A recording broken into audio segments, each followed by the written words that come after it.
Hey oh, hey oh. Yakari, Yakari, Yakari, Yakari.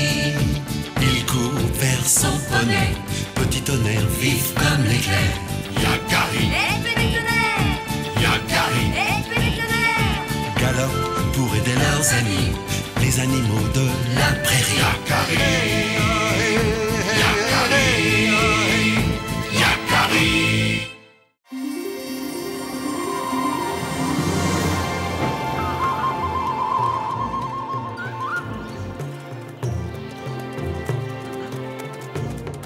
À nous les délicieux fruits de la forêt. Nous aurons vite fait de remplir nos sacs.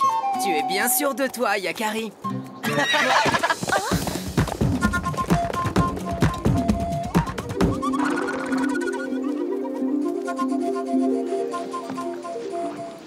Il n'y a pas beaucoup de bruit aujourd'hui. Ah, oui, c'est vrai.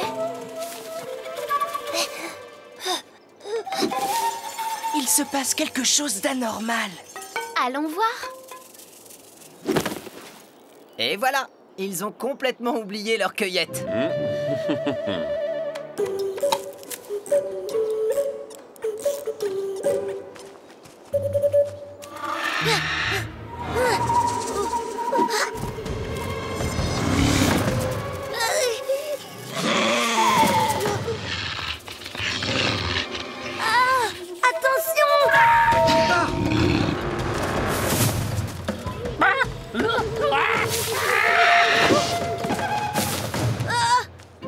Yakari! Tilleul? C'est affreux, il y a un nouveau chasseur dans la forêt, mais...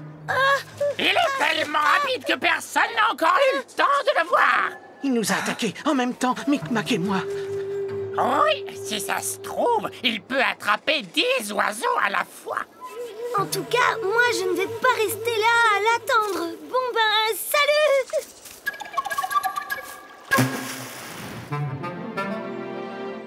C'est impossible. Aucun prédateur n'aurait pu les attaquer en même temps. Ils sont terrorisés. Quel animal peut être aussi rapide? Je ne sais pas. Un félin? Mais Un félin volant? le seul moyen de savoir de quel animal il s'agit, C'est de partir à sa recherche.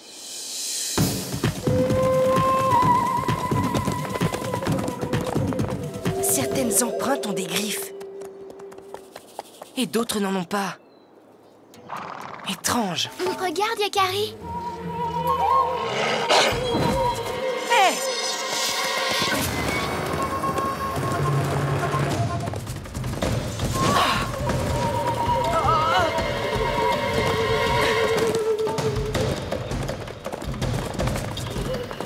Attends-moi là, petit tonnerre.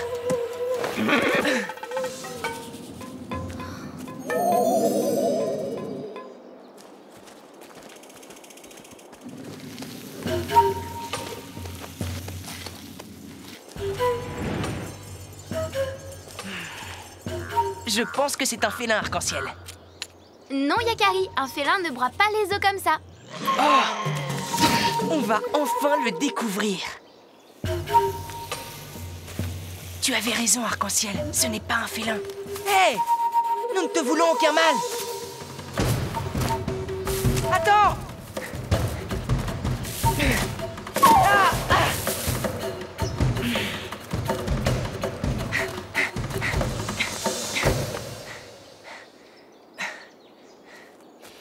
Il doit être loin maintenant, notre chasseur.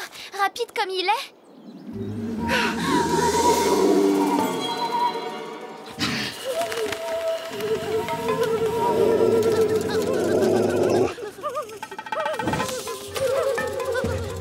Ouf, il est parti.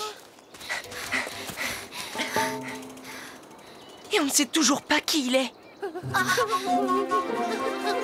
Ce qui est sûr, c'est qu'il continue d'effrayer tous les animaux qu'il croise. Essayons encore de le trouver. Yakari, la nuit va bientôt tomber. Tu as raison. Retournons auprès de Petit Tonnerre et Grand Gris.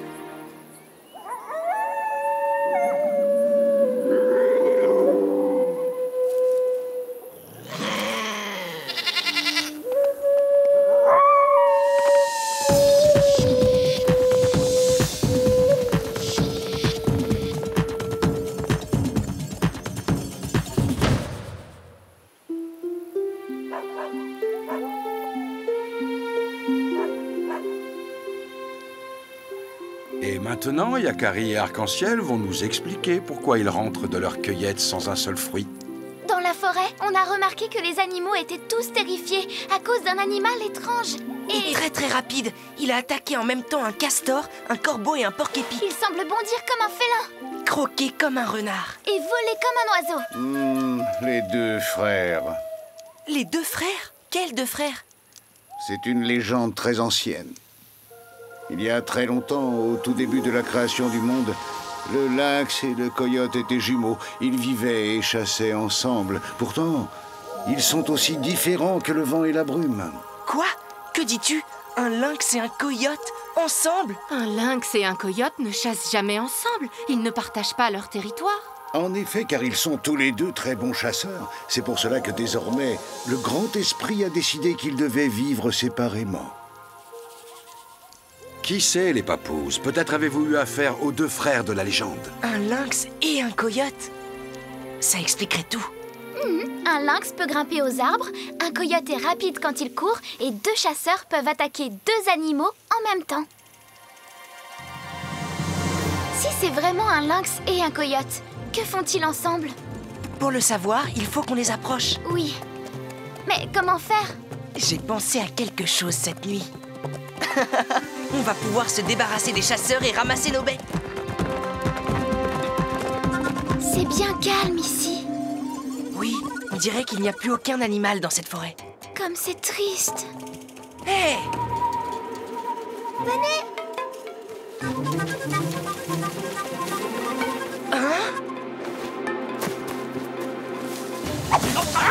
Ah non! Voilà l'empêcheur de tourner en rond.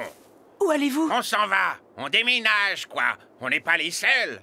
Tu vois bien, tout le monde est parti. La forêt est devenue invivable. Ben oui, on les a vus, figure-toi, qu'ils sont deux, un lynx et un coyote. C'était donc ça. Celui qui sait avait raison. On peut se débrouiller avec un prédateur, mais pas avec deux. Ça en fait un de trop. La seule solution, c'est de fuir. Attendez, calmez-vous. Vous n'allez pas quitter votre forêt et votre beau barrage. Je vais parler au lynx et au coyote. Mais pour ça, il faut que j'arrive à m'approcher d'eux. On pourrait faire équipe. Bon, bah d'accord.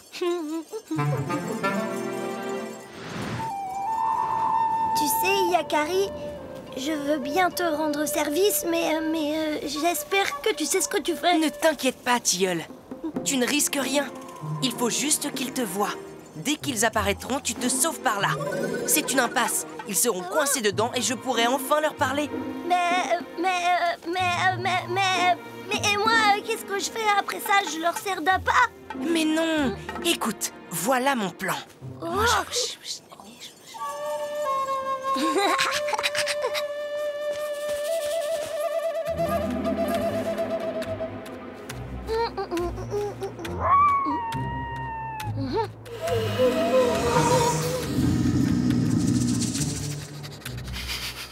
Je ne sens rien. On dirait qu'il n'y a plus de proie dans cette forêt.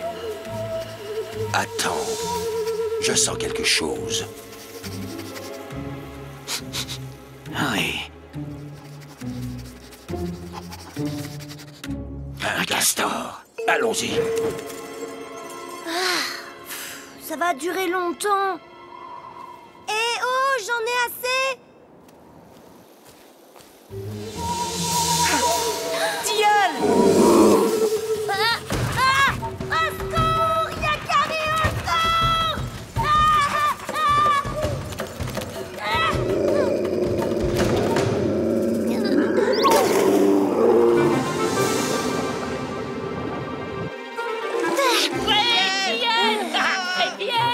Tout va bien?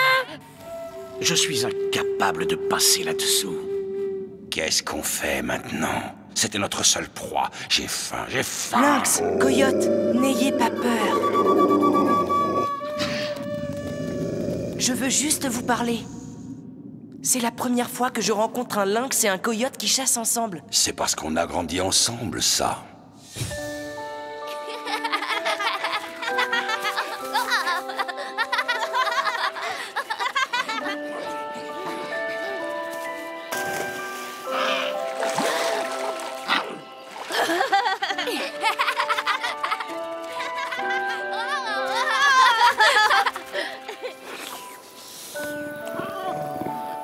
Tu comprends?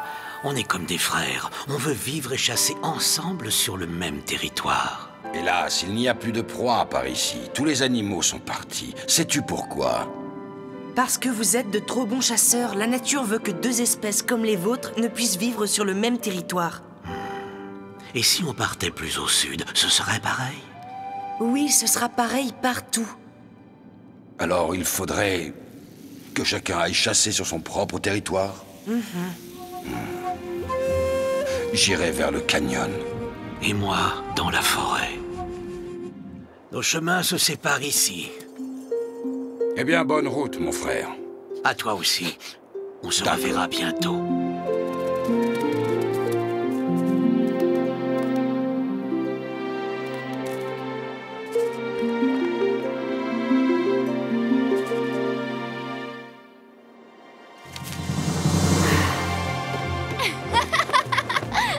On a terminé, rentrons au campement. Ils ont fini par se souvenir de leur cueillette. On a mis plus longtemps que prévu. Mais ça valait la peine.